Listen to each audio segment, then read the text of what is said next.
Finally, we have a completed assembly. The Trane XR90 is now completely installed. We have the gas valve installed, the burner assembly, the inducer motor.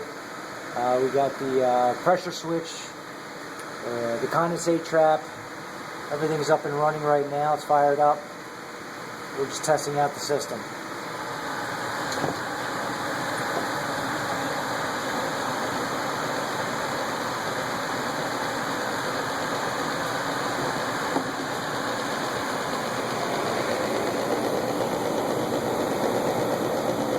As you see, we have the burners are fired up. Blower motor's running. Another quality installation.